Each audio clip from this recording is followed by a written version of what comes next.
ನಮಸ್ಕಾರ ಗೆಳೆಯರೆ, ನಿಮ್ಮ ನೆಚ್ಚಿನ ಐಫೈ ಕನ್ನಡ ಚಾನಲ್ಗೆ ಸ್ವಾಗತ. ನೀವು ಕ್ರಿಕೆಟ್ ಪ್ರೇಮಿಗಳಾಗಿದ್ರೆ ಈ ವಿಡಿಯೋನ ಒಂದು ಸೆಕೆಂಡ್ ಕೂಡ ಮಿಸ್ ಮಾಡಬೇಡಿ. ಯಾಕೆಂದ್ರೆ ಕ್ರಿಕೆಟ್ ಲೋಕವನ್ನೇ ನಡಗಿಸುವಂತಹ ಒಂದು ಸುದ್ದಿ ಈಗ ಹೊರಬಂದಿದೆ. ವೀಕ್ಷಕರೇ, ಫೆಬ್ರವರಿ 15 ಇಡೀ ವಿಶ್ವವೇ ಕಾಯುತ್ತಿರುವಂತಹ ದಿನ. ಕೊಲಂಬೋದ ಪ್ರೇಮದಾಸ ಸ್ಟೇಡಿಯಂ ನಲ್ಲಿ ಭಾರತ ಮತ್ತು ಪಾಕಿಸ್ತಾನ ನಡುವಿನ ಹೈ ವೋಲ್ಟೇಜ್ ಪಂದ್ಯ ಕೂಡ ನಡೆಯಬೇಕಾಗಿದೆ. ಆದರೆ ಈಗ ಸಿಕ್ಕಿರುವಂತಹ ಮಾಹಿತಿ ಕೇಳಿದ್ರೆ ನೀವು ಶಾಕ್ ಆಗ್ತೀರಾ. ಪಾಕಿಸ್ತಾನ ಸರ್ಕಾರ ನಾವು ಇಂಡಿಯಾ ವಿರುದ್ಧ ಆಡಲ್ಲ ಅಂತ ಅಧಿಕೃತವಾಗಿ ಘೋಷಣೆ ಮಾಡಿದೆ. ಹಾಗಾದ್ರೆ ಫೆಬ್ರವರಿ 15 ಮ್ಯಾಚ್ ನಡೆಯಲ್ವಾ? ಪಾಕಿಸ್ತಾನ ಈ ಮ್ಯಾಚ್ ಅನ್ನು ಬಹಿಷ್ಕಾರ ಮಾಡಿ ಭಾರತಕ್ಕೆ ಫ್ರೀ ಆಗಿ 2 ಪಾಯಿಂಟ್ ನ ಕೊಡುತ್ತಾ, ಅಥವಾ ಇದನ್ನೆಲ್ಲ ಬದಲಿಸುವ ಒಂದು ದೊಡ್ಡ ಟ್ವಿಸ್ಟ್ ಏನಾದ್ರೂ ಅಡಗಿದೆಯಾ? ಭಾರತದ ಮಾಜಿ ಚೀಫ್ ಸೆಲೆಕ್ಟರ್ ಚೇತನ್ ಶರ್ಮಾ ಅವರು ಒಂದು ಮಾತು ಹೇಳಿದ್ದಾರೆ, ಬರ್ದಿಟ್ಕೊಳ್ಳಿ, ಪಾಕಿಸ್ತಾನ ಖಂಡಿತವಾಗಿ ಯೂ ಟರ್ನ್ ಹೊಡೆಯುತ್ತೆ ಅಂತ. ಈ ರಾಜಕೀಯ ಹೈಡ್ರಾಮಾ ಹಿಂದ ಇರುವಂತ ಅಸಲಿ ಸತ್ಯ ಏನು, ಬಾಂಗ್ಲಾದೇಶದ ಕನೆಕ್ಷನ್ ಏನು, ಬನ್ನಿ ಇವತ್ತಿನ ಈ ಎಪಿಸೋಡ್ ನಲ್ಲಿ ನಾನು ನಿಮಗೆ ಪಕ್ಕಾ ವಿವರವಾಗಿ ತಿಳಿಸ್ಕೊಡ್ತೀನಿ. ನೋಡಿ ಫ್ರೆಂಡ್ಸ್,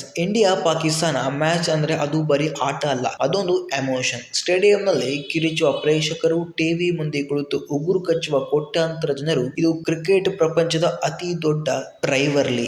ಆದ್ರೆ ಈ ಬಾರಿ ಕೇವಲ ಬ್ಯಾಟ್ ಮತ್ತು ಬಾಲ್ ಮಾತಾಡ್ತಾ ಇಲ್ಲ, ಇಲ್ಲಿ ರಾಜಕೀಯ ಮಾತಾಡ್ತಾ ಇದೆ. ಈ ಇಡೀ ವಿವಾದ ಸುಳಿ ಬಿಚ್ಚುವ ಮುನ್ನ ನಾವು ಸ್ವಲ್ಪ ಹಿಂದಕ್ಕೆ ಹೋಗ್ಬೇಕು. ಯಾಕೆ ಪಾಕಿಸ್ತಾನ ಸಡನ್ ಆಗಿ ಇಂತಹ ನಿರ್ಧಾರ ತೆಗೆದುಕೊಂಡಿದೆ? ಇದರ ಹಿಂದೆ ಬಾಂಗ್ಲಾದೇಶದ ಕೈವಾಡ ಇದೆಯಾ? ಈ ವಿಡಿಯೋದಲ್ಲಿ ನಾವು 3 ವಿಷಯಗಳನ್ನು ಚರ್ಚೆ ಮಾಡ್ತೀವಿ. ಬಾಂಗ್ಲಾದೇಶದ ಚುನಾವಣೆ ಮತ್ತು ಪಾಕಿಸ್ತಾನದ ಬೆಂಬಲದ ಗುಟ್ಟು, 2200 ಕೋಟಿ ರೂಪಾಯಿ ವ್ಯವಹಾರ, ಮ್ಯಾಚ್ ರದ್ದಾದ್ರೆ ಯಾರಿಗೆ ಲಾಸ್? ಚೇತನ್ ಶರ್ಮಾ ಹೇಳಿದ ಆ ಯೂ ಟರ್ನ್ ಭವಿಷ್ಯ ನಿಜವಾಗುತ್ತಾ? ಕೊನೆವರೆಗೂ ನೋಡಿ, ಯಾಕೆಂದ್ರೆ ಈ ವಿಡಿಯೋ ನೀವು ಅಂದುಕೊಂಡಕ್ಕಿಂತ ತುಂಬಾ ಡಿಫರೆಂಟ್ ಆಗದ. ಮೊದಲು ನಾವು ಒಂದು ವಿಷಯನ ಅರ್ಥ ಮಾಡ್ಕೊಳ್ಬೇಕು. ಭಾರತ ಮತ್ತು ಪಾಕಿಸ್ತಾನ ನಡುವೆ ದ್ವಿಪಕ್ಷೀಯ ಸರಣಿಯ ನಿಂತು ಸುಮಾರು ಒಂದು ದಶಕವೇ ಕಳೆದು ಹೋಗಿದೆ. ಈಗ ಏನಿದ್ರು ICC ಟೂರ್ನಿಯಲ್ಲಿ ಮಾತ್ರ ಇಬ್ಬರು ಮುಖಾಮುಖಿ ಆಗ್ತಾರೆ. ನಮ್ಮ ಭಾರತ ಒಂದು ಸ್ಪಷ್ಟವಾಗಿ ಹೇಳಿದೆ, ಗಡಿಯಲ್ಲಿ ಭಯೋತ್ಪಾದನೆ ನಿಲ್ಲುವವರೆಗೂ ನಾವು ಪಾಕಿಸ್ತಾನಕ್ಕೆ ಹೋಗಿ ಆಡಲ್ಲ.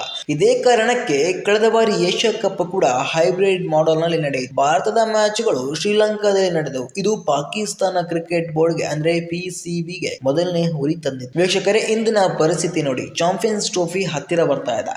ಪಾಕಿಸ್ತಾನ ತನಗೆ ಸಿಕ್ಕಿರೋ ಆತಿಥ್ಯವನ್ನು ಬಳಸಿಕೊಂಡು ಭಾರತವನ್ನು ಅಲ್ಲಿಗೆ ಕರೆಯಿಸಿಕೊಳ್ಳಬೇಕೆಂದು ಪ್ಲಾನ್ ಮಾಡಿತ್ತು. ಆದ್ರೆ ಭಾರತ BCCI ಸ್ಟ್ರಾಂಗ್ ಆಗಿ ನೋ ಎಂದಿದೆ. ವೀಕ್ಷಕರೇ, ಇದಕ್ಕೆ ಪ್ರತಿಯಾಗಿ ಈಗ ಪಾಕಿಸ್ತಾನ ಹೊಸ ಡ್ರಾಮಾ ಶುರು ಮಾಡಿದೆ. ಅದುವೇ ಈ ಬಹಿಷ್ಕಾರದ ನಾಟಕ. ಆದ್ರೆ ಈ ನಾಟಕಕ್ಕೆ ಸ್ಕ್ರಿಪ್ಟ್ ಬರೆದಿದ್ದು ಯಾರು ಗೊತ್ತಾ? ಅದು ನಮ್ಮ ಪಕ್ಕದ ದೇಶದ ಬಾಂಗ್ಲಾದೇಶ. ಇಲ್ಲಿಂದ ಕತೆ ಇಂಟ್ರೆಸ್ಟಿಂಗ್ ಆಗುತ್ತೆ. ಈ ಎಲ್ಲಾ ವಿವಾದ ಶುರುವಾಗಿದ್ದು ಬಾಂಗ್ಲಾದೇಶದಿಂದ. ನಿಮಗೆ ಮುಫ್ತಿಫಿಜುರ್ ರೆಹಮಾನ್ ನೆನಪಿದೆಯಾ?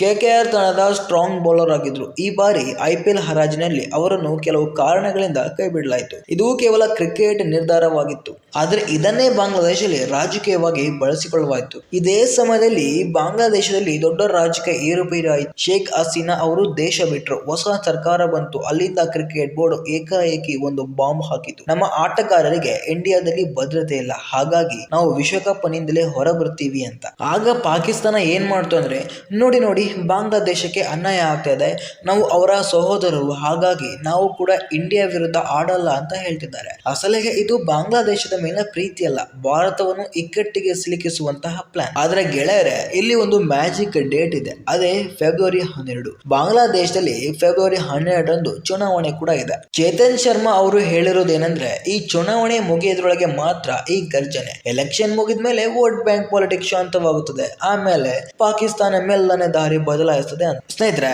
ಈಗ ಒಂದು ಅಸಲಿ ವಿಚಾರಕ್ಕೆ ಬರೋಣ, ಅದೇ ದುಡ್ಡು. ಕ್ರಿಕೆಟ್ ಅಂದ್ರೆ ಬರೀ ಆಟ ಅಂದುಕೊಂಡ್ರೆ ಅದು ತಪ್ಪು. ಇದೊಂದು ಬೃಹತ್ ಉದ್ಯಮ. ಒಂದು ಇಂಡಿಯಾ ಪಾಕಿಸ್ತಾನ ಮ್ಯಾಚ್ ಅಂದ್ರೆ ಅದರ ಮಾರುಕಟ್ಟೆ ವೈಫಲ್ಯ ಎಷ್ಟು ಗೊತ್ತಾ? ಬರೋಬ್ಬರಿ $250 ಮಿಲಿಯನ್.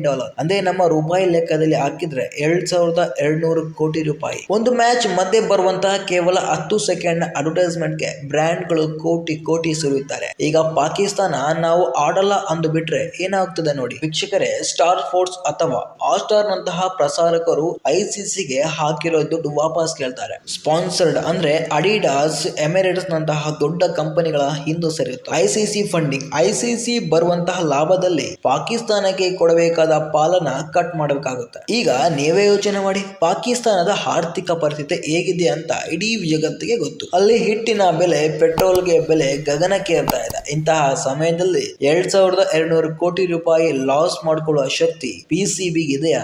ಖಂಡಿತ ಇಲ್ಲ. ಚೇತನ್ ಶರ್ಮಾ ಅವರ ಲಾಜಿಕ್ ಕೂಡ ಇದೇ ಆಗಿತ್ತು. ಒಟ್ಟಿಗೆ ಹಿಟ್ಟಿಲ್ದಿದ್ರು ಜುಟ್ಟಿಗೆ ಮಲ್ಲಿಗೆ ಹೂವಂತೆ. ಅದೇ ತರಹದ ಪಾಕಿಸ್ತಾನ ಆಡ್ತಿದೆ ಅಷ್ಟೇ. ಕೊನೆ ಕ್ಷಣದಲ್ಲಿ ಅವರು ಮ್ಯಾಚ್ ಆಡಿಯೇ ಆಡ್ತಾರೆ. ಚೇತನ್ ಶರ್ಮಾ ಅವರು ಸುಮ್ಮನೆ ಈ ಮಾತು ಹೇಳಿಲ್ಲ. ಅವರಿಗೆ BCCI ಮತ್ತು ಅಂತಾರಾಷ್ಟ್ರೀಯ ಕ್ರಿಕೆಟ್ ನ ಒಳಗುಟ್ಟುಗಳು ಚೆನ್ನಾಗಿಯೇ ಗೊತ್ತು. ಪಾಕಿಸ್ತಾನ ಈ ಹಿಂದೆಯೂ ಇಂತಹ ಎಷ್ಟೋ ಬೆದರಿಕೆಗಳನ್ನು ಹಾಕಿದೆ. 2023 ವಿಶ್ವಕಪ್ಗೂ ಮುನ್ನ ನಾವು ಇಂಡಿಯಾಗೆ ಆಡೋಲ್ಲ ಅಂದುಕೊಂಡಿದ ಆಮೇಲೆ ಏನಾಯ್ತು? ಹೈದರಾಬಾದ್ ನಲ್ಲಿ ಬಿರಿಯಾನಿ ತಿಂದು ಅಹಮದಾಬಾದ್ ನಲ್ಲಿ ಮ್ಯಾಚ್ ಆಡಿ ವಾಪಸ್ ಹೋದ್ರು ಅಲ್ವಾ? ಇಲ್ಲಿ ಪಾಕಿಸ್ತಾನಕ್ಕೆ ಭಯ ಇದೆ. ಒಂದ್ ವೇಳೆ ಅವರು ಮ್ಯಾಚ್ ಬಹಿಷ್ಕಾರ ಮಾಡಿದ್ರೆ ICC ಅವರ ಮೇಲೆ ಬ್ಯಾನ್ ಹೇರುವ ಸಾಧ್ಯತೆ ಕೂಡ ಇರುತ್ತೆ. ಅಷ್ಟೇ ಅಲ್ಲ, ಭಾರತಕ್ಕೆ ಸುಲಭವಾಗಿ 2 ಪಾಯಿಂಟ್ ಸಿಗುತ್ತೆ. ಇದರಿಂದ ಪಾಕಿಸ್ತಾನ ಟೂರ್ನಿಯಿಂದಲೇ ಹೊರಬೀಳುವಂತಹ ಅಪಾಯವಿದೆ.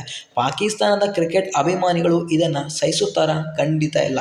ಬಾಬರ್ ಆಜಮ್ ಮತ್ತು ಅವರ ತಂಡಕ್ಕೆ ಮೈದಾನದಲ್ಲಿ ಭಾರತವನ್ನು ಸೋಲಿಸಬೇಕು ಅನ್ನೋ ಹಠ ಇದೆ. ಆದರೆ ಬೋರ್ಡ್ ಮಾಡ್ತಿರೋ ಈ ಪಾಲಿಟಿಕ್ಸ್ ಆಟಗಾರರಿಗೂ ಇಷ್ಟ ಇಲ್ಲ. ಹಾಗಾಗಿ ಫೆಬ್ರವರಿ 15 ಮ್ಯಾಚ್ ಬಹುತೇಕ ನಡೆಯುತ್ತೆ. ಪಾಕಿಸ್ತಾನ ಸುರಕ್ಷತೆಯ ಕಾರಣ ನೀಡಿ ಸ್ವಲ್ಪ ನಾಟಕ ಮಾಡಿದ್ರು ICC ಮತ್ತು ಶ್ರೀಲಂಕಾ ಸರ್ಕಾರ ಕೊಡುವಂತ ಭರವಸೆ ನಂತರ ಅವರು ಕಣಕ್ಕಿಳಿಯಲೇಬೇಕು. ವೀಕ್ಷಕರೇ, ಫೆಬ್ರವರಿ 15ರಂದು ಕೊಲಂಬೋದ ಪ್ರೇಮದಾಸ ಸ್ಟೇಡಿಯಂನಲ್ಲಿ ಹೈ ವೋಲ್ಟೇಜ್ ಪಂದ್ಯ ನಡೆಯುತ್ತೋ ಅಥವಾ ಇಲ್ಲ ಅನ್ನೋದನ್ನು ಇನ್ನೇ ಕೆಲವು ದಿನಗಳಲ್ಲಿ ಪಕ್ಕಾ ಆಗಲಿದೆ. ಆದ್ರೆ ಒಂದು ಸತ್ಯ ನೆನಪಿಡಿ, ಕ್ರಿಕೆಟ್ ನಲ್ಲಿ ರಾಜಕೀಯ ಬಂದಾಗ ಸೋಲೋದು ಅಭಿಮಾನಿಗಳು ಮಾತ್ರ. ನಮ್ಗೆ ಬೇಕಿರೋದು ಬೌಂಡರಿ, ಸಿಕ್ಸರ್ಸ್ ಮತ್ತು ರೋಚಕ ಫಿನಿಶರ್. ಪಾಕಿಸ್ತಾನ ಯೂಟರ್ನ್ ಹೊಡೆಯುತ್ತೋ ಅನ್ನೋ ಚೇತನ್ ಶರ್ಮಾ ಅವರ ಭವಿಷ್ಯ 99% ನಿಜವಾಗಿಯೂ ಲಕ್ಷಣ ಕಾಣ್ತಾ ಇದೆ. ನಿಮಗೇನ್ ಅನಿಸ್ತಾ ಇದೆ? ಪಾಕಿಸ್ತಾನ ನಿಜವಾಗಿಯೂ ಬಹಿಷ್ಕಾರ ಮಾಡುತ್ತಾ ಅಥವಾ ದುಡ್ಡಿನ ವಿಚಾರಕ್ಕೆ ಬಂದಾಗ ಮತ್ತೆ ಮೈದಾನಕ್ಕೆ ಬರುತ್ತಾ? ನಿಮ್ಮ ಅನಿಸಿಕೆಯನ್ನ ಕೆಳಗಡೆ ಕಮೆಂಟ್ ಮಾಡಿ ತಿಳಿಸಿ. ಈ ಮಾಹಿತಿ ಇಷ್ಟವಾಗಿದ್ರೆ ವಿಡಿಯೋ ಒಂದು ಲೈಕ್ ಕೊಡಿ. ನಿಮ್ಮ ಕ್ರಿಕೆಟ್ ಫ್ರೆಂಡ್ಸ್ಗೆ ಈ ವಿಡಿಯೋನ ಶೇರ್ ಮಾಡಿ. ಇಂತಹ ಮತ್ತಷ್ಟು ಇಂಟ್ರೆಸ್ಟಿಂಗ್ ಟಾಪಿಕ್ ಗಾಗಿ ಐಫೈ ಕನ್ನಡ ಚಾನಲ್ ಸಬ್ಸ್ಕ್ರೈಬ್ ಆಗಿ. ಪಕ್ಕದಲ್ಲಿರುವಂತಹ ಬೆಲ್ ಐಕಾನ್ ಒತ್ತೋದು ಮರಿಬೇಡಿ. ಮುಂದಿನ ವಿಡಿಯೋದಲ್ಲಿ ಸಿಗೋಣ. ನಮಸ್ಕಾರ.